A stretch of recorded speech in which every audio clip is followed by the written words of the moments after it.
Welcome everybody to another episode of the Dragonus Podcastus. I am your host, Deadphonic, and with me again is Queen Byron. Without her, none of this would be happening, pretty much.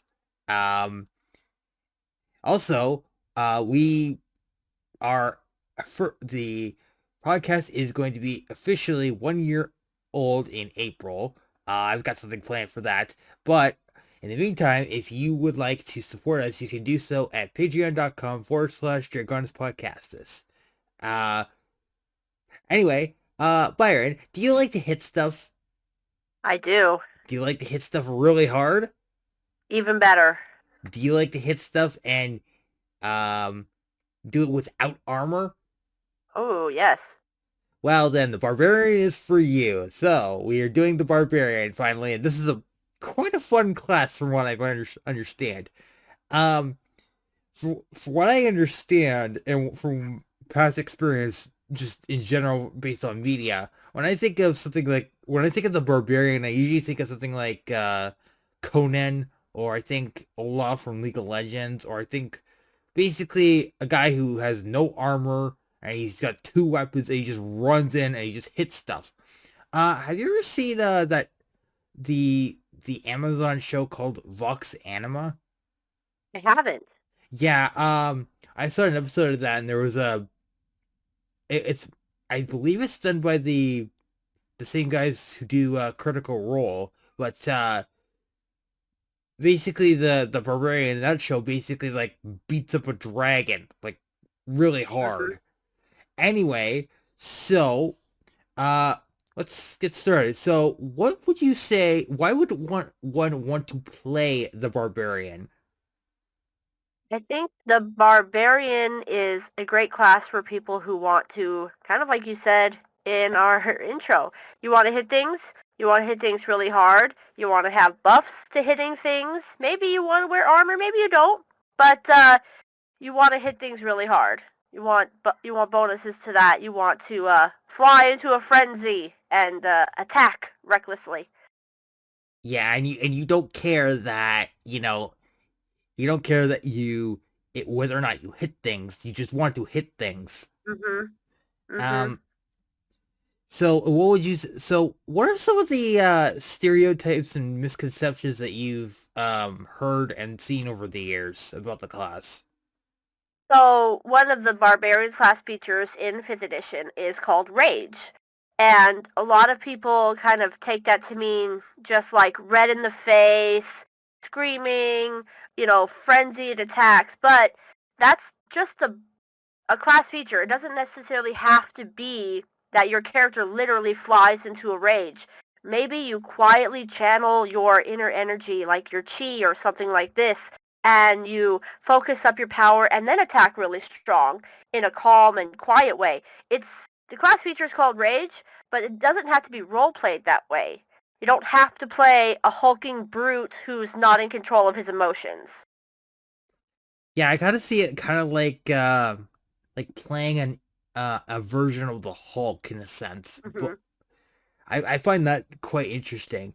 In terms of the comp, what would you say the combat and the party roles are for a barbarian usually? So with the Barbarians class features and the things that they can do, a lot of times they're going to be in melee. They're going to be the ones who are dealing the most damage. Perhaps they're taking a lot of damage, but a lot of Barbarian class features focus on increasing damage output, hitting more consistently, and being able to reduce damage that they take as well. So I think tanking and frontline combat are definitely its party roles. Would you say they're in terms of like the role playing aspect, they're kind of like the enforcer? Hmm. Like if you need to like get information out of a guy, you just tell the barbarian to kick over the desk, and then the guy. I would say that's actually pretty fun Yeah, sometimes. that would be really fun. You could also roleplay a almost like a Jekyll and Hyde type with that rage that we talked about earlier. You could have one kind of persona of the character that's calm, maybe wears a three-piece suit, or maybe speaks really eloquently. And then when that rage turns on, kind of like what you said with the Hulk, shirt rips off. It's a different character almost entirely, so there's a lot of roleplay options there. You can also play the intelligent barbarian, which is Mhm. basically the smart Hulk, which Mhm. I actually think that's actually pretty fun. So going into our stats here, so the the barbarian actually has the highest hit dice, die to determine like your health, which is a D12. Mhm. Um, and as for armor, well, usually it's good to wear it to not wear armor because of the class features, but they can wear light armor and they are medium armor and they can carry shields, which for a barbarian is just another weapon that you can bash somebody's face in with. Um, and then for weapons, they are allowed to carry simple or martial. And they have no tools because all it is just hitting things. You don't really care about like making arcs unless you're playing the elegant Jekyll and Hyde.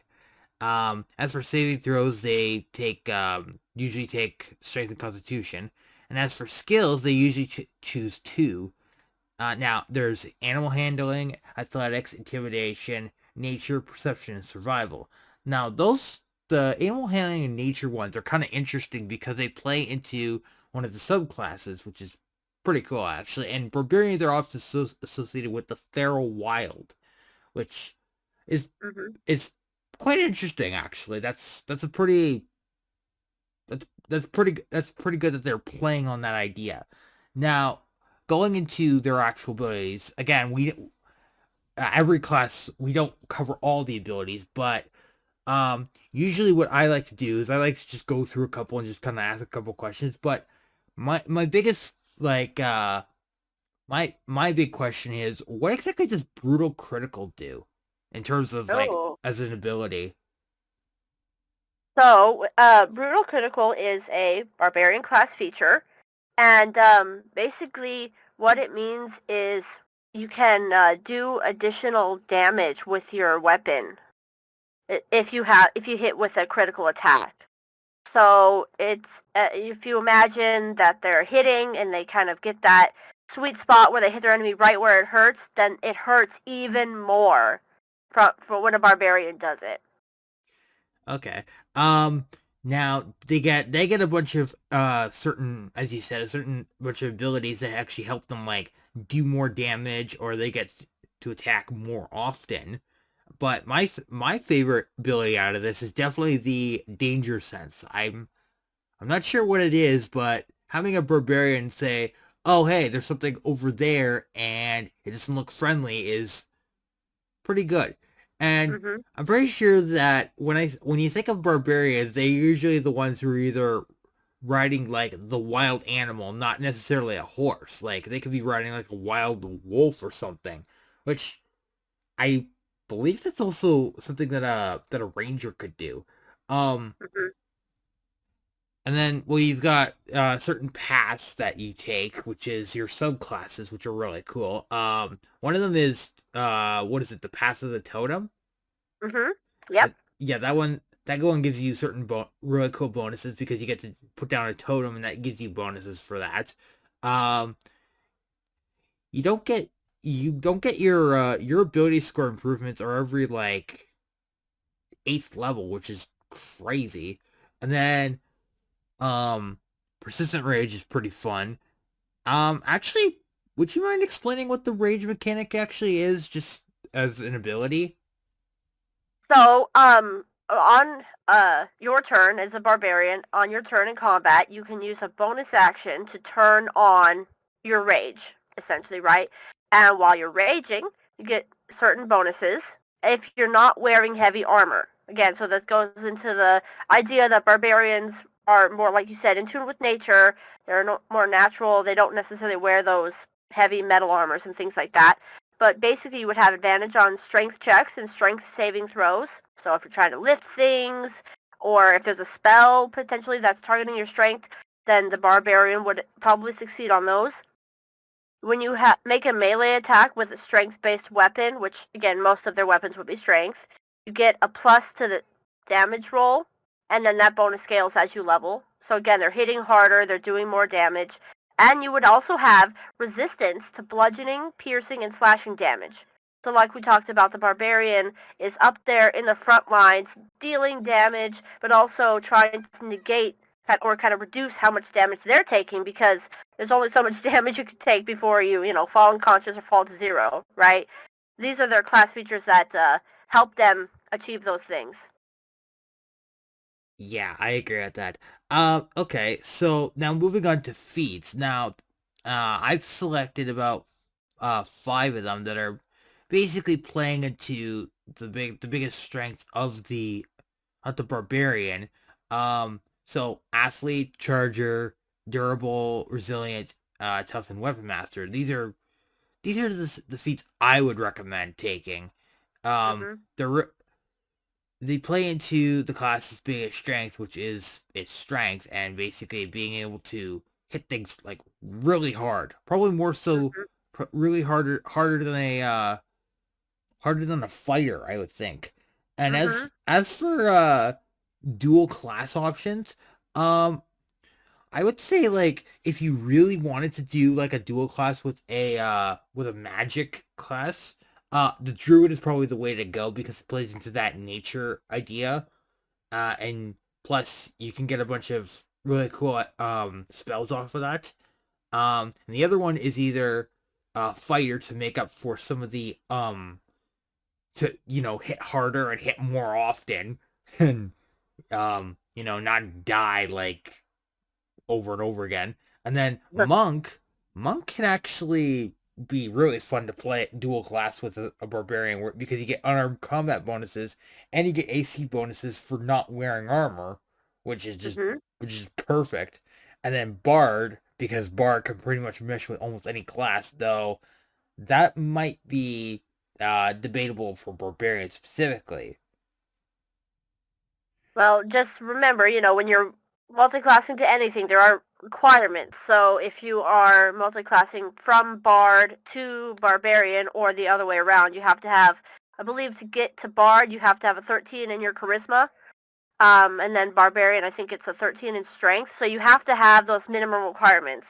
So if you're building your character out to potentially multi-class, you want to build it with those stats in mind. Yeah. Now let's quickly talk about barbarians in like media. Like I said, like when I think of the barbarian, I think of Conan the Barbarian. Even though Mm-hmm. I think he's more of a fighter than anything else. Though he doesn't wear like he does wear armor in the first movie, and but he mostly doesn't wear armor in any other time. And he's like really strong. And the other, there's a couple other ones. Like when I think of like barbarians, like in terms of enemies, I think like the Uruk-hai from Lord of the Rings because, wow, they're Mm. they're angry all the time and they're bloodthirsty Uh-huh. and um yeah. What would you say? Is there any other like examples in media of a barbarian at all? Well, you could almost make the case that the Beastmaster might be a barbarian, Mm. although maybe kind of a barbarian or druid or not rogue ranger type, but he doesn't wear armor. He's in tune with nature. He's buff and swole. uh, so I think that, if you see somebody like that, that's kind of the barbarian kind of classic look, right? Where they're not wearing armor, they may not be wearing a shirt, and they have those, strength abilities. Yeah. I know that I know the class could be played with either gender, but what's the usual like stereotypes regarding female barbarians? Oh, well, this is an obvious choice. Lucy Lawless as Xena. Oh yeah. Well, yeah, I would say she's kind of a barbarian fighter hybrid, Mhm. and Mhm. also because she can catch arrows and all that. Now, that Oh would yeah, be yeah. now Uh she huh. does yeah, she does have a magical weapon. I'm not sure if because barbarians tend to shun magic, don't they? Well, it depends. When you're raging, that class feature we talked about earlier, you would lose. It's kind of like you would lose concentration on spells you can't concentrate. So not necessarily that they don't agree with magic or that they shun it, but there's kind of, it's kind of a bit of oil and water. They just don't mix super well. I see. Yeah. Um. And speaking of the Xena thing, like the whole battle cry thing, that's fits Barbarian pretty well, I would say, and Mm-hmm. also because um when Xena chucks her chakram, that thing goes. Even though it's a magical weapon, she can chuck that thing pretty hard. It can do some damage. And there's that one episode where she like throws it because she's constantly going through a time loop, and it does like a pinball effect thing before it gets to its target. Now Mm-hmm. that's pretty fun, I say. Um, yeah. I would also say maybe Hercules, like the Kevin Sorbo version. I would say that's also Mm-hmm. kind of a barbarian, but that's debatable because he's a demigod. Mm-hmm. Anyway, so yeah, that's so closing thoughts before we wrap up. Yeah, well, I think the Barbarian is a fun class to play if you want to hit things hard. Again, you don't have to necessarily play into that, super angry type, but that's one role play avenue that you could explore. If you like to hit things, play a Barbarian. Yeah, and if you want to intimidate somebody and punch a wall without even trying, the barbarian's for you. Mm-hmm. Anyway, all right. So thank you so much for listening. And next week we're gonna do another lore video. But then next week we're gonna which class are we covering? Because we're going alphabetical. Which class are we covering after that? That is a good question. After Barbarian is Cleric. Yay! That our first magical class. Well, it's about time. And boy, do I. Well, actually, I'm gonna We say covered the Bard. yeah. Oh yeah, that's true. Yeah. Well, this is the First holy class. yeah. Um. Yeah. So anyway, so thank you guys for listening, and we will see you next week.